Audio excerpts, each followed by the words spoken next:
तो आज हम लोग करेंगे बहुत डीप एनालिसिस। ठीक है, आज मैं चार्ट को आपके सामने एकदम खोल के रख दूंगा, चार्ट को एकदम खोल के रख दूंगा आपके सामने, एक एक कैंडल एक एक ट्रेंड पकड़ने की कोशिश करूंगा ताकि आपको अच्छे से समझ आए। ठीक है, लेकिन आपको ध्यान से समझना है मैं जो जो चीज़ बता रहा हूँ। ओके, तो सबसे पहले मैं 4 आवर के टाइम फ्रेम पर शिफ्ट कर लेता हूँ। ठीक है, चार्ट को ये है 4 आवर के टाइम फ्रेम पर चार्ट। ठीक है, तो यहाँ पर अगर हम एक चीज़ देखें, ठीक है, बहुत ही स्ट्रॉन्ग सेलिंग ट्रेंड है।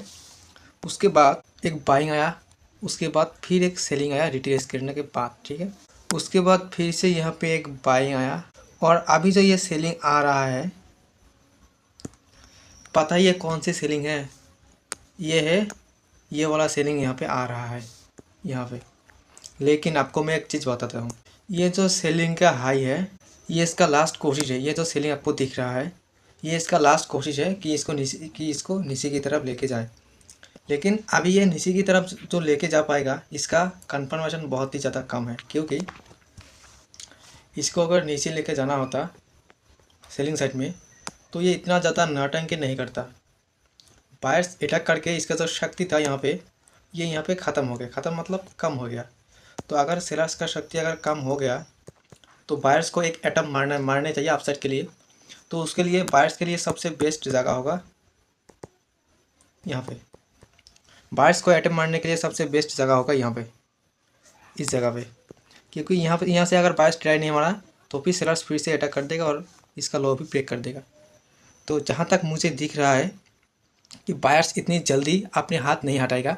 वो कोशिश तो करके ही रहेगा यहाँ पे, भले ही बहुत ही ज़्यादा दूर नहीं लेके जा पाए, लेकिन हाँ, यहाँ से कोशिश तो करेगा अपसाइड जाने के लिए। ठीक है, तो ये था 4 आवर की टाइम फ्रेम पर गोल्ड की एनालिसिस। अब इसको होने दो, फिर देखते हैं हम। अभी चलते हैं हम 1 मिनट की टाइम फ्रेम पर और एनालिसिस करते हैं। ये जो कैंडल आपको दिख रहा है ना, ये बहुत ही ज़्यादा लुभावनी कैंडल है। ये सब कैंडल में बाइंग में नहीं जाना है। ये रिटेलर ट्रेडिंग करता है इस सब कैंडल में, और जहाँ पे रिटेलर गया, आपको तो पता ही है वहाँ पे क्या होता है। ऐसा मैं क्यों बोल रहा हूँ, क्योंकि यहाँ से एक सेलिंग का झटका आएगा। अगर इस झटके ने अगर बायर्स ने सेल लिया, तो फिर यहाँ से जो बाइंग आएगा, वो सीधा जाकर इसको तोड़ेगा।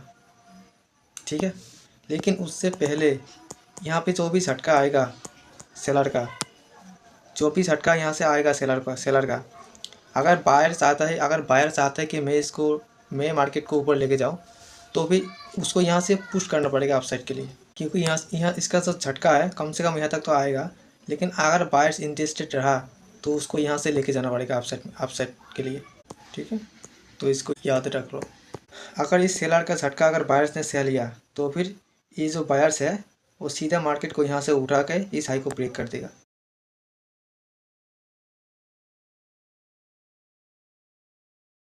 क्या बोला था आपको? तो जो झटका सेलर ने दिया है, आई थिंक बायर्स ने वहाँ पे इस झटके को एब्जॉर्ब कर लिया है, तो इसलिए वो इतना बड़ा कैंडल बना दिया। ठीक है, तो आप वो सीधा जाएगा, इस हाई को तोड़ेगा जाके।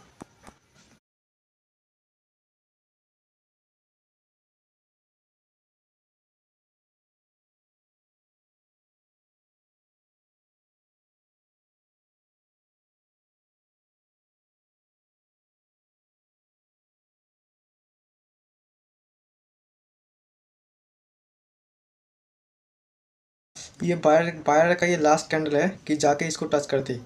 अगर ये नहीं ऐसा नहीं करा, तो फिर समझो कि बायर का जो शक्ति है ना, वो कम हो जाएगा। ठीक है, तो इसीलिए बायर से यहाँ पे पूरा कोशिश करेगा कि जल्द से जल्द मुझे ये हाई टच करना है।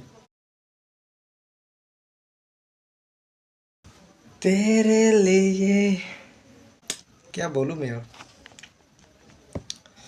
आपको क्या लगता है, क्या समझा आपने? बताओ, जो मैंने बोला यहाँ पे वो हुआ कि नहीं?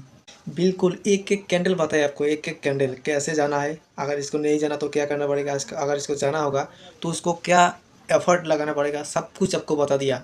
ऐसे आपको कौन बताएगा एनालिसिस करके? बताओ, ऐसा एनालिसिस आपको कहाँ पर मिलेगा? कल मैं कहाँ पे एनालिसिस करके बताया था आपको? मैं आपको यहाँ पे एनालिसिस करके बताया था। यहाँ से एक टर्निंग पॉइंट ले सकता है अपसाइड के लिए। तो देखा आपने हमारा एनालिसिस का कमाल? बिल्कुल एकदम आपके सामने खोल कर बताया था, खोल कर, कि कैसे जाना है, किस रीजन से जाना है ऊपर, वो भी आपके साथ शेयर किया था। अब ये यहाँ तक का टारगेट लेगा, उसके बाद थोड़ा रुक सकता है। तो मैं यहाँ पे कैसे कह सकता हूँ कि मार्केट यहाँ से एक टर्निंग पॉइंट बना सकता है, वो भी 4 आवर के टाइम फ्रेम पर, पता। लेकिन ये एक दिन में नहीं हुआ, इसके लिए बहुत मेहनत की थी, तब जाके मुझे ये चीज़ पता लगा।